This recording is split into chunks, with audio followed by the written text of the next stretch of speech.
Lucas Vega squinted through the salty haze of the Pacific, the sky a bruised shade of gray as the first rumblings of a storm loomed on the horizon. The deep-sea salvage job had gone smoothly until now, routine, boring even.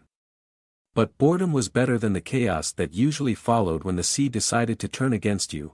His sonar pinged, startling him from his thoughts. Something was moving fast, descending rapidly below his boat. At first, he thought it was debris, a large piece of wreckage, maybe. But then he saw it, a humanoid shape sinking deeper and deeper into the abyss. Damn it, Lucas muttered under his breath, adrenaline kicking in. Whoever it was, they had less than a minute before the crushing depths would claim them.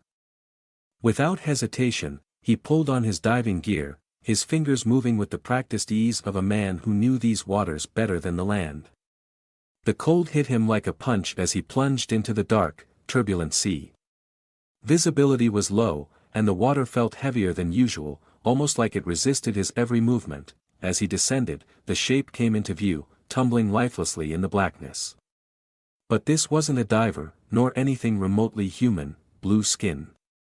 Glowing, iridescent markings spiraled across the body, flickering weakly. Slits, gills, maybe, lined the neck, and long tendrils of shimmering hair floated around a delicate face. Lucas's breath caught in his throat. This wasn't just some unlucky diver. It was something else. For a moment, he hesitated. But then the thing's body convulsed, a faint gasp escaping its lips.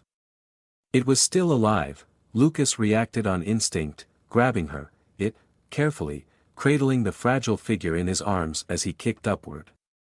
The seconds felt like hours, his lungs burning from the effort.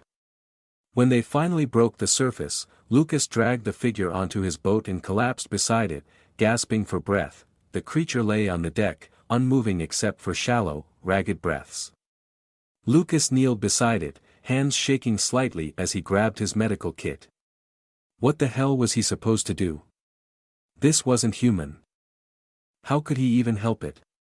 But he couldn't just watch it die.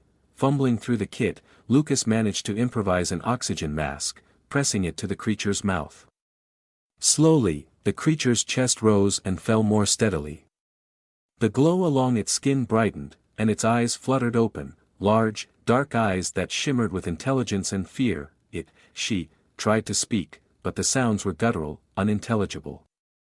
She reached for him, her hand trembling. Lucas stared, still in shock, but something about her expression, the desperation in her eyes, pulled him back to focus. Whoever, or whatever, she was, she needed him, and something told him this was just the beginning. The storm gathered strength, the wind lashing at Lucas's boat as if the ocean itself wanted to drag them both down into the abyss. He secured the alien girl, Malira, he had learned, below deck, her breathing steady but her eyes wide with fear. She sat on the floor, her glowing blue skin casting an eerie light in the dim cabin. She looked more human now, fragile, yet there was an otherworldly grace about her that unsettled him. Lucas crouched in front of her, unsure of what to say. "You're safe. For now." Malira's lips moved, forming words that made no sense. Her voice was soft, melodic even, but the language was alien. Still, her expression spoke volumes. She was scared, but not of him, of something far worse. Before he could ask more, the sonar on his console let out a shrill beep. Lucas bolted to the monitor. Several large objects were approaching fast, too fast to be anything natural. His heart raced, he shot a glance at Malira. "Are they looking for you?" Her eyes widened, and she nodded frantically. Then, she pointed to the screen and said one word in English that chilled him: "Hunters." The boat rocked violently as dark shapes breached the water's surface.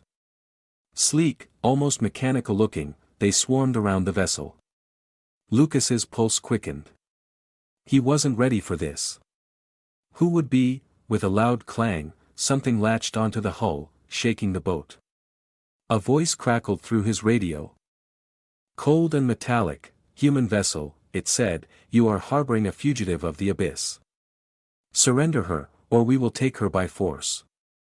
Lucas's gut twisted. He didn't even know who these beings were or why Malira was running, but he knew one thing: handing her over was not an option. Her terror was palpable, and something about her plea for help gnawed at him. He grabbed the radio, hoping he could buy time. "I don't know who you are, but I found her drowning. She's not a threat. Let us go, and no one gets hurt." A pause. Then the voice returned, more menacing this time. "She is dangerous. You have no idea what you've interfered with, human. If you resist, we will sink your vessel." Lucas glanced at Malira, her hands gripping the edge of the seat. This wasn't just some misunderstanding. They wanted her gone, and they were willing to kill him to do it. "I've got nothing to do with your war," he said, his voice steady, though his heart pounded in his chest. "But if you try to come for her, I'll make sure it's the last thing you do." A low hum began to reverberate through the water, growing louder with every second. They were preparing to attack. Lucas didn't have much time. "Hold on," he whispered to Malira, who clung to him. His fingers flew over the boat's controls. If he couldn't fight them, he'd have to outmaneuver them, and with the storm closing in, the odds of surviving both the aliens and the ocean seemed slim. The boat lurched violently as the storm raged overhead, waves slamming against the hull like fists. Lucas gripped the wheel with white knuckles, his eyes flicking between the alien vessels closing in and the mountainous swells threatening to swallow them whole. The hum from beneath the water grew louder, more menacing, as if the ocean itself had turned against them. "Hold tight." Lucas shouted over the roar of the wind, glancing back at Malira. She clung to the railing, her glowing skin dimming in fear, her wide eyes fixed on the dark shapes circling the boat like predators ready to strike. Another voice crackled over the radio. This time sharper, angrier. "Last warning, human. Surrender the fugitive or face the consequences." Lucas's heart hammered. The boat creaked and groaned beneath him, and the storm wasn't letting up. His chances of outrunning these alien hunters were slim at best, but if they boarded, it was over. They'd take Malira, and likely kill him in the process. He glanced at her again.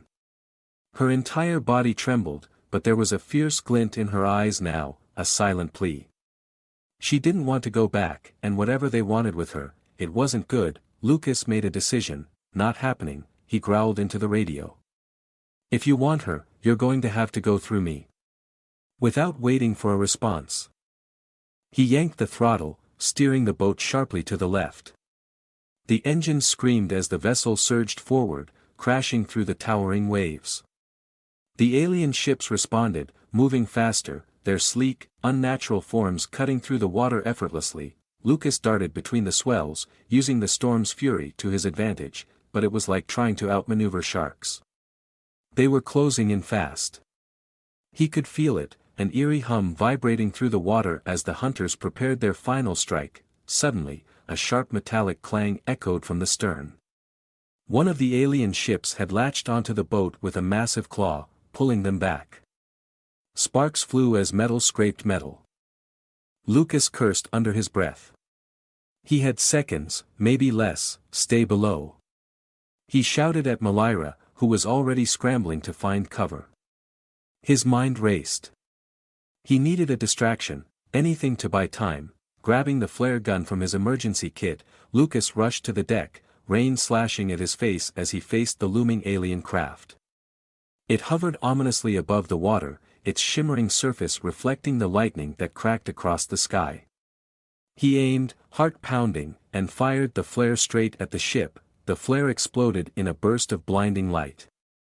The ship recoiled, its systems momentarily scrambled. The claw detached, and the boat lurched forward. "Now!" Lucas yelled. Diving back into the cockpit, he floored the throttle, the boat surging ahead as the alien ships struggled to recover from the distraction, but Lucas knew this wasn't over. They'd be back, and when they came, they'd come with more force. For now, all he could do was keep moving. Keep Malira safe. Keep them both alive. The storm screamed all around them, the sky tearing open with jagged bolts of lightning that illuminated the chaos below. Lucas's hands shook as he steered the boat, but his focus was razor-sharp. The alien hunters were still close, their sleek ships cutting through the churning sea like knives. Their ominous hum grew louder by the second. They weren't just toying with him now, they were going in for the kill. Malira crouched behind him, her glowing skin flickering weakly.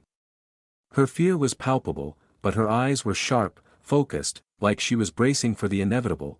"They won't stop," she said suddenly, her voice surprisingly steady for the first time since she had spoken English. "Not until they have me." Lucas glanced at her, his heart pounding. "Why?